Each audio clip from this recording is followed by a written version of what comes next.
Halo, habari. Unaweza ukawa umejaribu kuotesha mboga na ikashindikana. Mimi ni moja ya watu ambao nilikuwa napenda kuotesha mboga lakini ilikuwa inanishinda.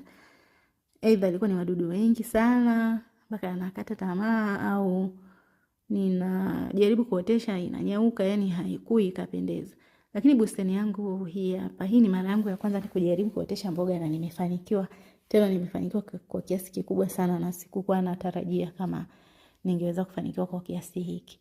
Naotesha mboga nyumbani, nitakuelekeza namna ya kuandaa udongo na namna ya kupanda. Hii bustani unayoona hapa ina chini ya miezi 3. Lakini nimeanza kuivuna kama mwezi mmoja uliopita, yani haraka. Humu ndani nina mboga za kila aina. Nina spinach, nina Chinese ambazo ni mboga ambazo zinapatikana kirahisi kwa bei rahisi, lakini pia nina mboga ambazo labda hujawahi kuziona.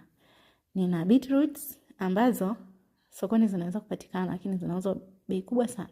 Beetroot moja unaweza kuuziwa hata shilingi 3,000. Lakini nikuambie tu pakti ya beetroot unaweza nadhani ni shilingi 3,500 ambayo niliotesha mbegu kidogo sana ile pakti. Na nimevuna beetroot kwa muda mrefu, ndani ya mwezi mmoja tu nikaanza kuvuna. Lakini nimepanda vitunguu pia, nimepanda broccoli, nimepanda cauliflower zile nyeupe zake.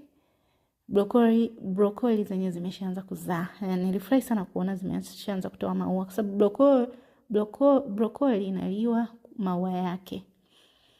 Na nimefurahi kwa sababu tayari imeshaanza kutoa yale maua juu, lakini broccoli kwanza nimegundua kwanza ni mamiti makubwa sana. Yaani ni mamboga makubwa kweli. Ambayo baadaye yatatengeneza mabranch na yatakuwa yanatoa hayo maua pembeni pia. Kwa hiyo lakini kwa sasa zimeanza kutoa maua kwa juu. Kwa hiyo nina muda mrefu sana wa kula hizi mboga. Lakini pia nina cauliflower kama nilivyosema ambazo bado hazijaanza kuzaa. Zinafanana sana isipokuwa tofauti yake kwenye rangi. Broccoli iko kama silver hivi na cauliflower yenyewe iko kama kijani mpauko naweza kusema. Lakini pia nimeotesha viungo herbs mbalimbali kama minti, nina rosemary, nina sage, nina stevia.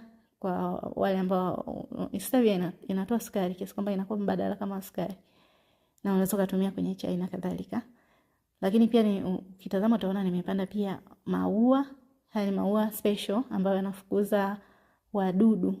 Hivi viungo vyote nilivyovipanda vina kawaida ya kuwa na harufu fulani, kwa sababu kama ni viungo herbs zenyewe zina asili yake au sifa yake kubwa ni aroma. Ile aroma ina asili ya kukimbiza wadudu. Na unaweza kaona kwamba hata